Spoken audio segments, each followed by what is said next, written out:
বিসমিল্লাহির রহমানির রহিম। প্রিয় শিক্ষার্থী, এখন আমি নবম দশম শ্রেণীর ব্যবহারিক জ্যামিতি সপ্তম অধ্যায়ের ১ নং সম্পাদ্যটি করব। দেখো, ১ নং সম্পাদ্যে লেখা আছে, একটি ত্রিভুজের ভূমি সংলগ্ন কোণ এবং অপর দুই বাহুর সমষ্টি দেওয়া আছে, ত্রিভুজটি আঁকতে হবে।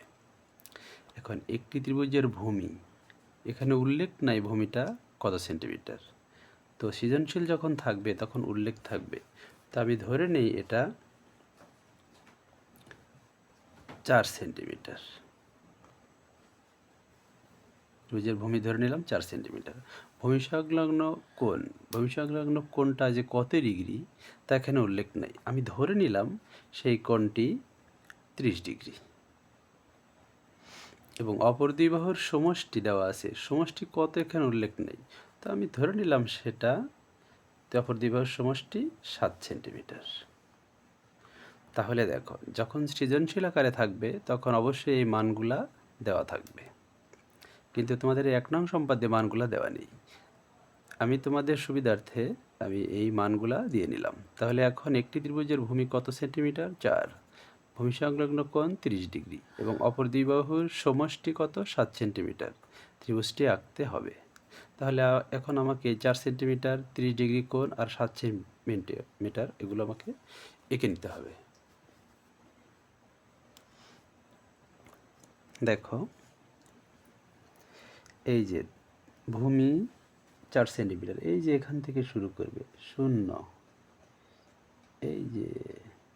এই যে দেখো 4, এই যে 4, মানে এই 0 থেকে এই যে 1 2 3, এই যে দেখো 4।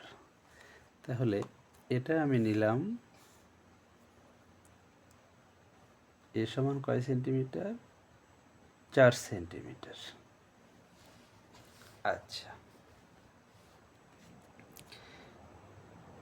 এবার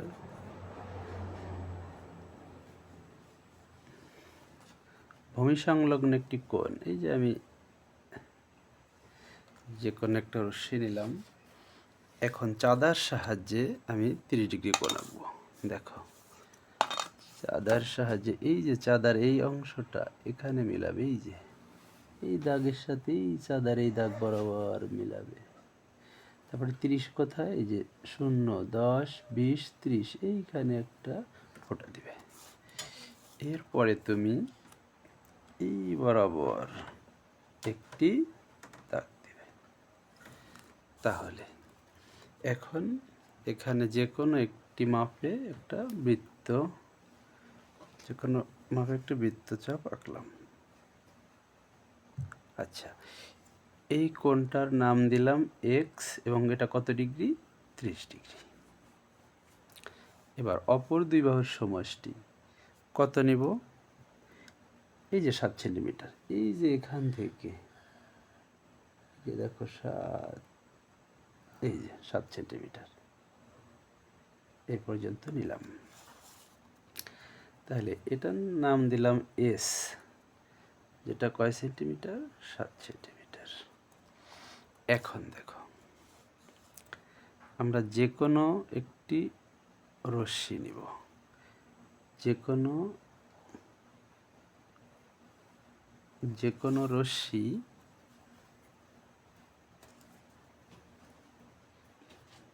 বি ডি নেই, যে কোনো রশ্মি বি ডি নেই।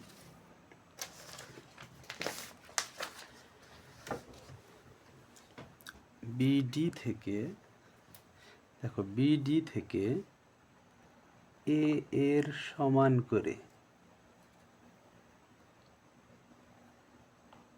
বিসি অংশ কেটে দিই। বিডি থেকে এর সমান করে বিসি অংশ কেটে নিই। এখন বি বিন্দুতে এই যে এক্স কোণটা আছে, এই যে সমান ব্যাসার্ধ নিবে।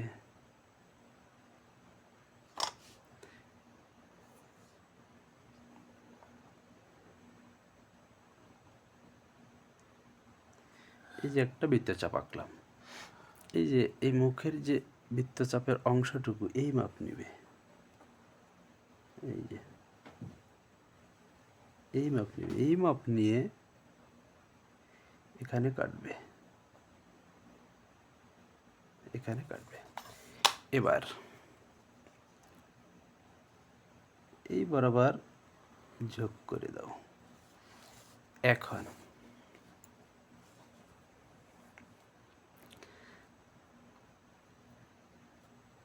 এটার নাম দাও ই। তাহলে বি বিন্দুতে কোণ এক্স এর সমান করে কোণ ই বি সি আঁকি। এখন বি ই থেকে সমষ্টি এস এর সমান করে, এস এর সমান করে বিএফ অংশ কেটে নিই। এখানে এফ দিলাম যে বিএফ অংশ কেটে।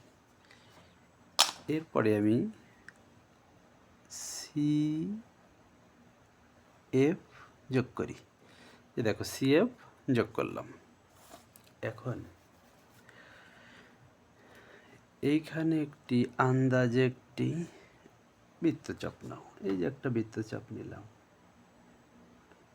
ঠিক এই বৃত্ত এই ব্যাসার্ধের সমান করে, এতটুকু ব্যাসার্ধের সমান করে এখানে আর একটা বৃত্তচাপ আঁকলাম। এবার এই যে এইটুকু এই মুখের মাপটা, এই যে দেখো এটার সমান করে এখান থেকে কাটলাম। এখন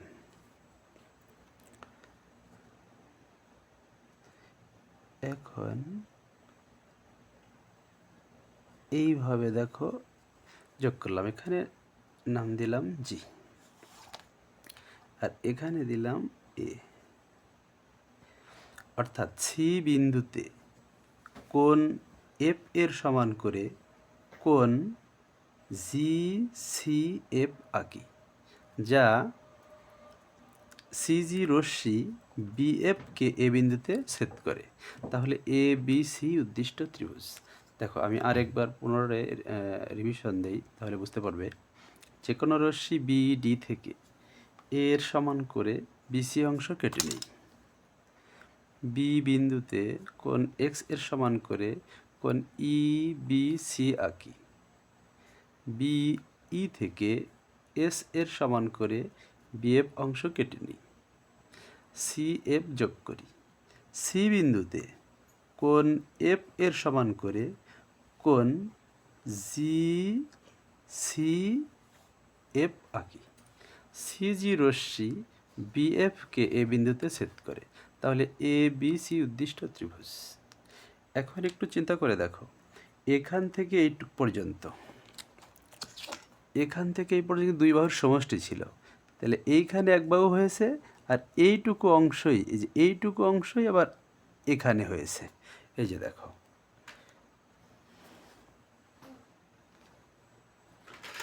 দেখো এই যে এইখানে যে অংশটা, এখান থেকে দেখো এই যে এখানে এতটুকু হয়েছে। তার মানে কি, এই দুই বাহুর সমষ্টি বলছিল, এই দুই বাহুর সমষ্টি এই এতটুকু, এটা একটা বাহু হয়েছে, আর এফটা এসি একটা বাহু হয়েছে, আর এই একটি কোণ। তাহলে এ বি সি উদ্দিষ্ট ত্রিভুজ। ধন্যবাদ সবাইকে।